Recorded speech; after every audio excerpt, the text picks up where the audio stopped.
Divine family, welcome back to the channel. কেমন আছো তোমরা? আশা করি প্রত্যেকে ভালো আছো। কেউ তোমাকে নিয়ে ভীষণ সমালোচনা করছে, কেউ তোমাকে নিয়ে একটা মানে তোমার এমন কিছু নিয়ে তারা আলোচনা করছে যেটা তাদের কাছে একটা অন্যরকম, বা তারা সেটা ডিজার্ভ করে না, তারা সেটা পাওয়ার যোগ্য নয়, এরকম কিছু তোমার মধ্যে এমন কিছু ক্যাপাবিলিটি আছে, বা তোমাকে নিয়ে এমন কিছু আলোচনা করছে যেটা তাদের কাছে একটা রহস্যময় মনে হয়। সো চলো দেখি কে তোমাকে নিয়ে কী আলোচনা করছে, এমন কী আলোচনা করছে যার জন্য তারা নিজেরাই একদম তাদের একটা হতাশাগ্রস্ত অবস্থা। কিভাবে পসিবল? ওকে,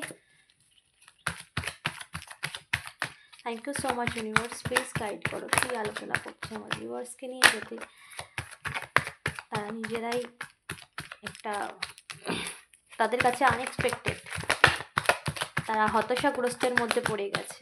এটা কি করে হতে পারে? Yes, justice time. এটা কি করে হতে পারে? এটা কি করে হতে পারে? কার্মা কি করে তাদের কাছে রিটার্ন করতে পারে, বা এই রকম সিচুয়েশান তাদের জীবনে কি করে ফিরতে পারে, বা তোমার সাথে এইরকম কিছু করেছে, তুমি কি করে এতটা শান্ত হতে পারো, এতটা ট্রান্সফর্ম কি করে তোমার লাইফে এলো? বাই, এতটা ট্রান্সফর্ম কি করে এলো? এতটা শান্ত স্নিগ্ধতার সাথে জীবন কিভাবে তুমি অতিবাহিত করছো? তোমার মধ্যে এমন কি রয়েছে, বা তাদের জীবনে জাস্টিস কেন এলো? তারা তাদের কর্মফল পাচ্ছে, এই কারণেই স্ট্রংলি ভীষণ চ্যালেঞ্জিং হচ্ছিল। কেউ তোমাকে নিয়ে ভীষণ আলোচনা করছে যে তারা যা করেছে, এক হাতে করেছে, এক হাতে তারা এখন ফেরত পাচ্ছে। এক পাল্লায় তারা দিয়েছে তোমাকে যা কিছু, সেই আর এক পাল্লায় তাদের জীবনে তারা এই মুহূর্তে তারা ভোগ করছে সেগুলো, এবং তারাও এরকম ট্র্যাপের মধ্যে ফেসে গেছে। ঠিক এরকমভাবে যেখানে অনেকে দেখবে তোমার যে শত্রু আছে সে না বাইরে বেরোচ্ছে না। আগে যেমন ভীষণ ঘুরতো ফিরতো বা তার কথার আওয়াজ পাওয়া যেত, বাট এখন সেরকমটা নেই, একটা নিস্তব্ধতা। তো তার পেছনে কারণ কর্মা হিট করছে তাদেরকে, তো এটা নিয়ে তাদের মধ্যে একটা হতাশাগ্রস্ত অবস্থা। এই কর্মা কি করে, মানে এগুলো তো তোমার জন্যই ট্রাপ, এরকম তুমি এরকম স্টাক সিচুয়েশানে থাকবে, এরকম দম বন্ধ হয়ে থাকবে, নিজের ঘরে এক কোণে পড়ে থাকবে, সমাজ চারিদিক থেকে তোমার নামে বদনাম দুর্নাম এই সমস্ত কিছু তারা করেছিল। বাট স্টিল তারা এখন এরকম কিছু ভোগ করছে, আর তুমি একদম শান্ত নির্লিপ্ত। মানে তুমি যেহেতু ঈশ্বরের সাথে কানেক্টেড, সেই জন্য তুমি জানো ঈশ্বর তোমার জন্য বেটারটাই করছে। এবং তুমি নিজের আসলে সবথেকে বড় ভয় মানুষের জীবনে, যখন মানুষ পাপ করে তার কর্ম তাকে তাড়া করে বেড়ায় মানসিকভাবে, এবং যখন মানসিকভাবে আমরা শান্তি না পাই তখন তো কোনোভাবেই শান্তি পাওয়া পসিবল না।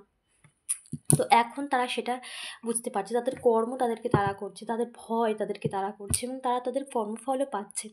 এবং তোমাকে দেখছে একদম শান্ত স্পিচ, একদম পুরো শান্তভাবে তুমি একদম শান্তভাবে রয়েছে। এটা নিয়েই তারা আলোচনা করছে, এটা নিয়েই তারা ভাবছে যে এটা কী করে হতে পারে, বা তারা যা কিছু দিয়েছে তাদের জীবনে কেন ফিরছে, তারা কেন এরকম ট্রাপের মধ্যে ফেসে যাচ্ছে, আর তুমি একদম নিশ্চিন্ত, মানে কোনো চাপই নেই তোমার, এরকম একটা ব্যাপার। কারণ তুমি ঈশ্বরের সাথে কানেক্টেড, তুমি জানো তোমার কর্ম সঠিক, আর যার কর্ম সঠিক আর যে ঈশ্বরের সাথে কানেক্টেড তার মধ্যে ঈশ্বর ক্ষমতা দিয়ে দেয়, তার মধ্যে ঈশ্বরের কৃপা থাকে তার উপরে, যে সে কোনো কিছুতেই বিভ্রান্ত হয় না, কোনো কিছুতেই তার মধ্যে হতাশাগ্রস্ত হয় না। কারণ সবথেকে হতাশা কী করে? আমাদের ভুল কর্ম, পাপ কর্মে আমাদের মনকে হতাশ করে, আমাদের মনকে। তুমি একটা দিক ক্লিয়ার যে আমার সাথে যারা করেছে আমি তো কিছু করিনি, বা আমি আমার ঈশ্বরের সাথে কানেক্টেড, আমি আমার কর্মকে ঠিক করেছি, আমি সঠিক পথে চলবো। এই যে মনোভাবনা, এটাই তোমার জীবনের আজকে শান্তির মূল উদ্দেশ্য, প্রতীক। তো সেটা নিয়ে তাদের মধ্যে একটা হতাশাগ্রস্ত রয়েছে। কি করে তুমি এতটা শান্তিতে, যেখানে কিছুই নেই সেখানে কি করে শান্ত থাকতে পারো? এটা তাদের কাছে একটা অবাক করা বিষয়। থার্ড পার্টি কোনো রকম তৃতীয় ব্যক্তির এন্ট্রি আছে তোমার লাইফে, বা তৃতীয় ব্যক্তি এরকম কিছু ভোগ করছে এই মুহূর্তে, সেই তৃতীয় ব্যক্তি যে তোমার জীবনে ক্ষতিগ্রস্ত করেছিল। ওকে, এবং এখানে তোমার পার্সনও তোমার কথা ভীষণ ভাবছে, কারণ এই থার্ড পার্টির জীবনে জাস্টিস চলছে, এবং তার সাথেও তোমার পার্সনের জীবনে কর্মা হিট করছে। ওকে, তোমার পার্সনও তোমার কথাই ভাবছে, তোমার পার্সনও তোমার কাছে ফিরছে, তোমার কথা ভাবছে এবং এই সম্পর্ক নিয়ে সে ভীষণভাবে ভাবছে। এবং জাস্টিসটা এই থার্ড পার্টির লাইফে জাস্টিস ভীষণভাবে হিট করছে, কারণ এই থার্ড পার্টি তোমাদের সম্পর্কে ঢুকে এরকম তোমাদের সম্পর্কটাকে ছিন্ন বিচ্ছিন্ন করেছিল। তো এই থার্ড পার্টির জীবনে কিন্তু সেই কার্মাটা হিট করছে। ঠিক যেভাবে তোমার জীবনটাকে এরকম একটা জায়গায় স্টাক করে দিয়েছিল, ঠিক যেভাবে একটা দমবন্ধ গণ্ডিবদ্ধ জীবনের মধ্যে তোমাকে আটকে রেখেছিল, ঠিক সেই রকম সিচুয়েশান রয়েছে। তো এই কারণেই থার্ড পার্টি ভীষণ ভাবনা চিন্তা করছে যে এটা কি করে হচ্ছে, বা তুমি তার সাথে কিছু করেছো কি না, বা তোমার পার্সনের মধ্যে এরকম একটা পরিবর্তন কিভাবে এলো। থার্ড পার্টির জীবনের সমস্ত দিক থেকে অন্ধকার ঘনিয়ে এসেছে। ওকে, ইয়েস, এই থার্ড পার্টি এরকম শুনে আগে যখন এই থার্ড পার্টি নিজের কর্ম করেছিল তখন ভীষণ মাস্তির সাথে করেছিল, ভীষণ মাস্তির সাথে। আজকে তার পরিণাম দেখো, বলে না কর্ম কখনো ছাড়ে না, কর্ম তার ফল দিয়ে যায়, পরিণাম তো আসবেই, আজ নয় কাল পরিণাম তো আসবেই। তো সেই পরিণামের জায়গায় আজকে এই থার্ড পার্টি পৌঁছেছে, যেখানে সে এটা ভাবছে যে সে তো খুব আনন্দে ছিল, তার জীবনটা কেন এরকম হতাশাগ্রস্ত হয়ে গেল। তোমার তোমার জীবনের এই শান্তি কোথা থেকে তুমি পেলে, বা তার জীবন কেন এরকম হলো, এই নিয়েই তার মধ্যে চলছে জল্পনা কল্পনা, একটা আলোচনা।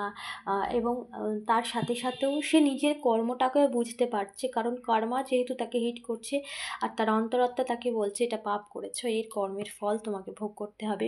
কারণ যখন আমরা কোনো কিছু করি না, অন্তরাত্মার থেকেই সাড়া দেয় যে না এটা ঠিক নয়, কিন্তু যখন ফল ভোগ করি তখন কিন্তু মন সব জানে, আমরা যখন যা করেছি সেটা কিন্তু অটোমেটিক আমাদের মনের মধ্যে চলে আসে, আমরা কিন্তু মনকে কন্ট্রোল করতে পারি না।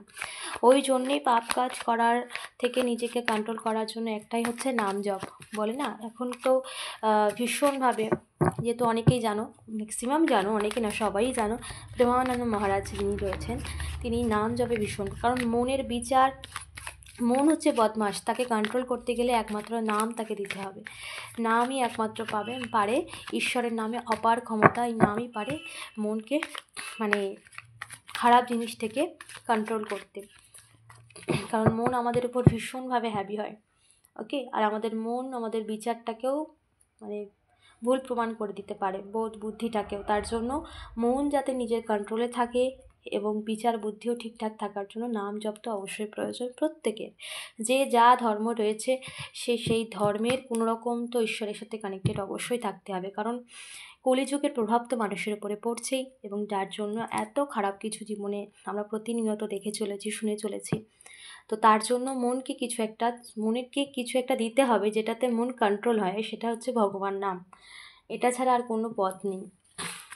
ওকে, কারণ মনকে কন্ট্রোল করা এমনিতে হবে না, এমনি দেখো চুপচাপ বসে থাকবে দেখবে নেগেটিভ চিন্তাধারাটাই বেশি আসে, কারণ মন সবসময় খারাপটাকে খুব তাড়াতাড়ি ক্যাচ করে, তো ভালোটাকে ক্যাচ করতে গেলে সময় নেই। তো তার জন্য মনের মধ্যে ওই সময়টাই দিলে হবে না, মনকে খারাপের জায়গায় দিলে হবে না, ভালোটার জায়গা দিতে গেলে ঈশ্বরের সাথে কানেক্টেড রাখতে হবে, এবং যে ঈশ্বরের সাথে কানেক্টেড তার সমস্ত দিক থেকে ভালো কিছু নিশ্চিত হবে। ওকে, আর কি বলছে বা কী নিয়ে চলছে, তুমি মাস্তি, তোমার লাইফে একদম একদম মাস্তি, পুরোপুরি মাস্তিতে রয়েছে, এবং তোমার এই উল্লাসের পেছনে অনেক বড় ত্যাগ রয়েছে। জীবনে যে পথেই তুমি এগিয়েছো এত সহজ ছিল না এই পথ, এবং তোমাকে একটা বেড়াজালের মধ্যে রাখতে চেয়েছিল এই ব্যক্তি, কোনো থার্ড পার্টি বা যে তোমাকে নিয়ে আলোচনা করছে, তোমাকে নিয়ে সে এটাই ভাবছে যে যে জাল সে তোমার জন্য বুনেছিল সেই জাল নিজের জীবনে এখন সে সেই জালেই ফেঁসে গেছে, কারণ তার কর্ম তাকে ঠিক সেই জায়গায় দাঁড় করিয়েছে, সে যে জায়গায় সে তোমাকে দাঁড় করিয়েছিল। দ্য ওয়ার্ল্ড তোমার সম্পর্কের দিক থেকে পরিবর্তন ঘটছে, তোমার পার্সনের মানসিকতায় পরিবর্তন হয়েছে, থার্ড পার্টি জানে, এই থার্ড পার্টি এটা রিয়েলাইজ করছে যে তোমার পার্সন তোমার কাছে ফিরছে, বা তোমার পার্সন মধ্যে সেই মানসিকতা চলে এসেছে যে তোমার কাছে ফেরার মানসিকতা, যা তোমার প্রতি পজিটিভ থটস তার মধ্যে এসেছে। ঠিক আছে, এবং তোমার জীবনে আনন্দ উল্লাস এবং মানে একটা ব্রাইটনেস, উজ্জ্বলতা, তোমার প্রকাশ তোমারই, তোমার প্রকাশকে কেউ ওইভাবে মানে কেউ বদনাম করে দিল তাই বলে যে তোমার জীবনে খারাপ কিছু ঘটে যাবে বা তোমার জীবনে তোমার বদনাম হয়ে যাবে, এরকম কোনো ব্যাপার নয়।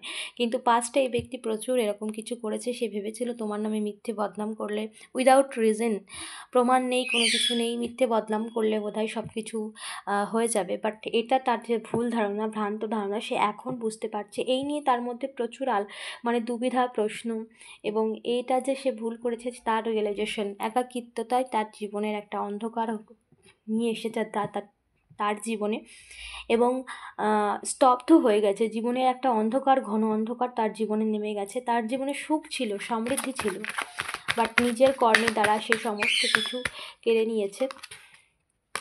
ইয়েস, অন্যের সুখ কেড়ে নিয়ে কখনো সুখী হওয়া যায় না, এটা সে বুঝতে পেরেছে। ইয়েস, অন্যের সুখ কেড়ে নিয়েছিল সে, আজকে তার লেসন পাওয়ার সময় এসেছে, সেই কর্মের যে পরিণাম সেটা ভোগ করার সময় এসেছে। এবং সেই পরিণাম বলতে কি, এখানে শুধুমাত্র পরিণাম যে ভোগ করা তা না, তার সাথে সাথে লেসন পাওয়া। পরিণাম মানেই তো কী করেছো তার ভুলটাকে বোঝা, যতক্ষণ না তুমি সেই শিক্ষাটা নেবে ততক্ষণ তো এই লেসন কমপ্লিট হবে না। তো সেই লেসন তোমার সেই হেটার্স নিচ্ছে, যে কিনা এই সমস্ত কিছু গুছিয়ে করেছিল, ভীষণ গুছিয়ে তোমার প্রতি প্ল্যানিং প্লটিং যা কিছু করণীয়, নিজেকে মাস্টার মাইন্ড ভেবেছিল, নিজের মাইন্ডটাকে এতটাই স্ট্রং ভেবেছিল যে কোন পথে যাচ্ছে, এর পরিণাম যে কী আসতে পারে সেটা দুবার ভাবেনি। তো আজকে সেই ভাবার টাইম চলে এসেছে, কিন্তু ভেবেও কোনো লাভ নেই, কারণ কর্ম তার ফল দিতে শুরু করেছে, এখন আর কোনো প্রশ্নই ওঠে না ভাবার। ওকে, কারণ সময় শেষ, টাইম ইজ ওভার, যা গেম তুমি খেলেছো টাইম ওভার, এবার তুমি তার রেজাল্ট পাবে। সেই রেজাল্ট পাচ্ছে, এবং সেই নিয়েই তার মধ্যে একটা মনের মধ্যে অশান্তি, দুবিধা এবং নিজের কর্মের ভয়, সমস্ত কিছু তার সাথে চলছে, এবং কর্মটাও সে পাচ্ছে। ওকে, এই ছিল আজকের।